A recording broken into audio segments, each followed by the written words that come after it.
Fala galera, tudo bem? O assunto de hoje por aqui é a final da Copa da Alemanha, vitória do Borussia Dortmund sobre o Leipzig, importante resultado, um 4-1, né? Um resultado expressivo numa decisão de Copa Nacional, e é uma Copa que tem vários lados aí pra gente destacar, porque é uma reta final de trabalho do Nagelsmann, já na sua reta final de despedida para assumir o Bayern na próxima temporada.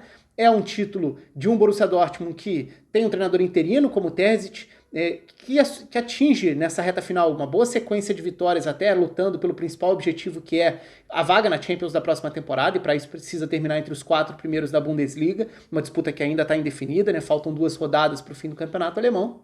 Mas é um jogo muito interessante também, até pelo que foi. E porque é um jogo que permite até uma certa reflexão que vai um pouco além do confronto em si. Se a gente olhar para o futebol alemão nesse recorte da hegemonia do Bayern, né, o Bayern confirmou mais um título na semana passada, tem vídeo aqui no canal falando sobre isso e tudo. Se a gente olha, os principais concorrentes do Bayern foram aí nesses últimos anos o Borussia Dortmund, e de uns anos para cá o Leipzig vai se consolidando como uma força também dentro do cenário nacional. E é interessante porque se a gente olhar para as características dos dois, talvez a mescla entre as características dos dois lados seja a resposta para o que é necessário para competir com o Bayern. Então, se a gente olhar para um Borussia Dortmund, o que foi decisivo, determinante para essa goleada?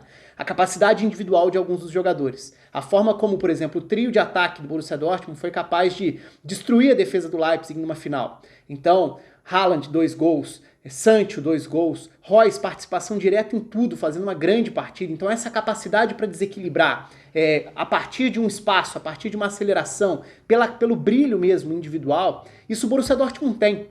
E é algo que muitas vezes faz falta ao Leipzig. Então se a gente olha para essa temporada, a gente vê um Leipzig, o trabalho do Nagelsmann foi excelente nisso, um time muito organizado, com muito repertório tático, com muitas variações em termos de posicionamentos, de tentativa de escalar um time com uma referência, 2 referências, nenhum atacante, mais meias, alas mais agudos, laterais que vão jogar por dentro ou por fora, variações de sistemas. Então todo esse repertório do plano coletivo o Leipzig tem.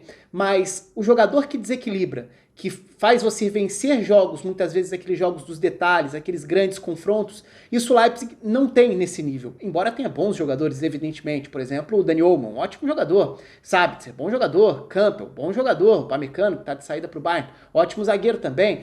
Enfim, entre outros nomes, né? O Angelinho, que não jogou, foi desfalque nessa final. Ótima temporada, destaque ao longo da temporada também. Então, assim, é claro que o Leipzig tem bons jogadores, mas eu estou me referindo àqueles caras que decidem com maior frequência, e aí principalmente os jogadores de frente mesmo. E aí tá uma grande diferença de características entre os dois times. Então talvez a resposta para essa pergunta que muita gente levanta, né, que é: quem vai parar o Bayern? Quem vai conseguir derrubar o Bayern num campeonato que exige regularidade?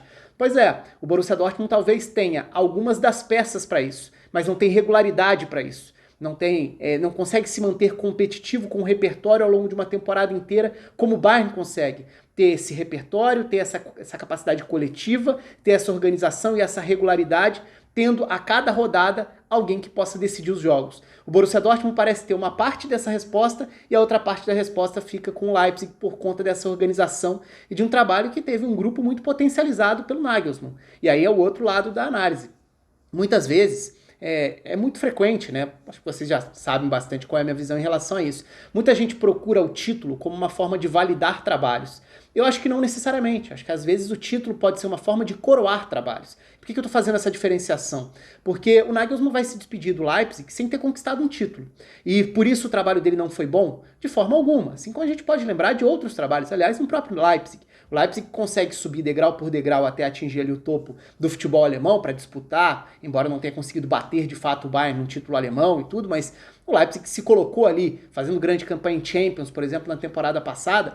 É um Leipzig que teve Ralf Hasenhüttl, Ralf Rangnick e agora Nagelsmann. 3 treinadores que marcaram seus nomes na história, que conseguiram elevar o clube de patamar, cada vez subindo um degrau relevante a mais. Então esses trabalhos estão marcados como grandes trabalhos. E o título não é fundamental para você definir se o trabalho é bom ou ruim. Outros exemplos aí, se a gente quiser falar ao longo desses últimos anos, a gente pode falar do Gasperini, por exemplo, na Atalanta. Um trabalho brilhante, indiscutivelmente brilhante. Até agora ele não tem título com a Atalanta, até tá na final da Copa Itália nessa temporada. Pode ser a chance para conquistar um título inédito. Mas se não ganhar o título, vai significar que o trabalho dele nunca foi bom? Não, porque a gente não precisa buscar o título como forma de validar um trabalho, e sim como forma de coroar. Eu acho que é mais ou menos por aí que eu enxergo o Nagelsmann no Leipzig. Seria muito legal se ele saísse do Leipzig com um título. porque seria uma forma de coroar todo esse trabalho, todo esse processo que ele conduziu, todo esse trabalho que elevou, potencializou peças, levou o Leipzig a uma semifinal europeia na temporada passada. Então isso é tudo muito relevante. E daria para citar outros nomes aqui também de treinadores que, por exemplo, o Sarri no Napoli.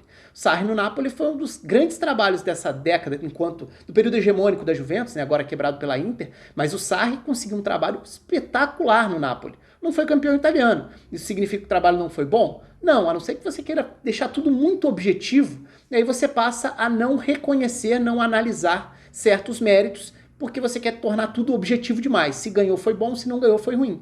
Então eu vejo mais ou menos por aí. E falando um pouco sobre o jogo, acho que foi um jogo de tempos muito diferentes também, né?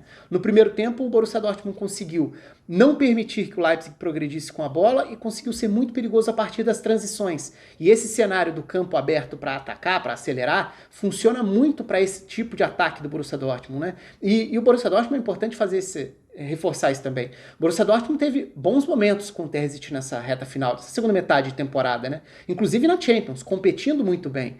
E sendo um time que é muito capaz de acelerar a partir do seu trio de frente. Então, diante de um Leipzig que, sem Angelinho de um lado, teve até o Leimer entrando durante o jogo pela direita, mas com essa composição inicial, a equipe do Leipzig não era a equipe das mais contundentes para gerar vantagens e desequilibrar pelos lados com seus alas, né? Começa com Haidara pelo lado esquerdo, com Mukiele pelo lado direito.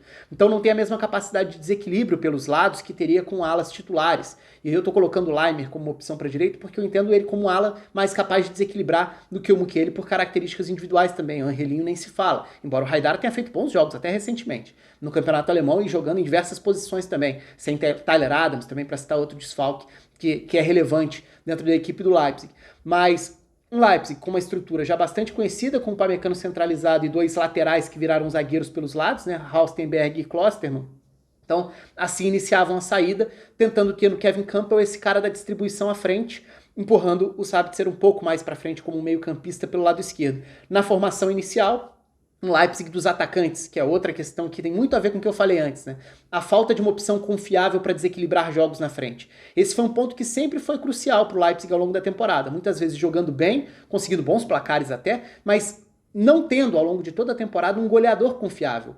Esse cara que ocupava essa função era o Timo Werner. Muita gente pode até discutir, mas o Timo Werner não tem se mostrado um goleador confiável no Chelsea. Realmente, embora ele até jogue bem muitas vezes, mas perca muitos gols, o que acaba minando a confiança também. Mas no Leipzig, ele era esse homem-gol, e você deixar de contar com ele significa deixar de contar com muitos gols que você não tem tanto para onde distribuir. Então, Sorloth e Hwang Hee-chan começaram o ataque dessa vez. O Dani Olmo fez uma boa partida, mesmo no primeiro tempo, quando a equipe do Leipzig não encontrava muitas formas de acelerar, de progredir, de superar a defesa do Borussia Dortmund. E do outro lado, um Borussia Dortmund que, como eu falava antes, pela capacidade individual, precisa de menos para produzir mais. E aí a gente pode falar dos gols como um todo. Recuperações de bola, Marco Reus importante nesse aspecto. O segundo gol, que tem o Haaland ganhando no corpo do Upamecano, que vai pro choque, vai pro contato e é totalmente batido e desmorona, e o Haaland com muita tranquilidade faz o gol. A qualidade individual do Jadon Sancho, por exemplo, o primeiro gol é um ótimo exemplo disso, a finalização dele muito consciente. A participação do Marco Reus como um todo também, né, outro ponto que precisa ser destacado. O Borussia Dortmund, inclusive, no segundo tempo, o jogo muda, né? O jogo, no primeiro tempo, tinha o Borussia Dortmund esperando e acelerando muitas vezes. A equipe do Leipzig não conseguia progredir, era até um início de jogo num ritmo um pouco mais lento, mas o Leipzig não conseguia progredir tanto assim. O Borussia Dortmund consegue criar vantagem no placar cedo e fica muito à vontade tendo esse campo para acelerar quando recuperasse a bola, tendo num primeiro momento até o Dahoud se desprendendo um pouco mais do trio de meio-campistas, que tinha o Henry Kahn e também o Bellingham. No segundo tempo isso mudaria, mas esses contra-ataques com os dois pontas e mais o Haaland acabaram com o Leipzig na primeira etapa. No segundo tempo vem as substituições, logo na volta para o segundo tempo o Nagelsmann mexe já na estrutura do seu ataque, então coloca Jurari Poulsen e também Nkunku, jogadores de características diferentes dos dois centroavantes que tinham começado a partida. O Hwang tinha até menos centroavante do que o Sorloth, mas é um pouco dessa busca por maneiras de atacar e de concluir os seus ataques, que é uma lacuna que o Leipzig tem para preencher mesmo dentro do elenco, e foi assim ao longo da temporada, por mais que tenha vários outros méritos. Mas no segundo tempo uma mudança de urgência nos ataques também, tanto que logo no primeiro minuto basicamente basicamente, do segundo tempo. Tem a bola no travessão do Nkunku, que já sinalizava ali que o Leipzig poderia até voltar para a partida.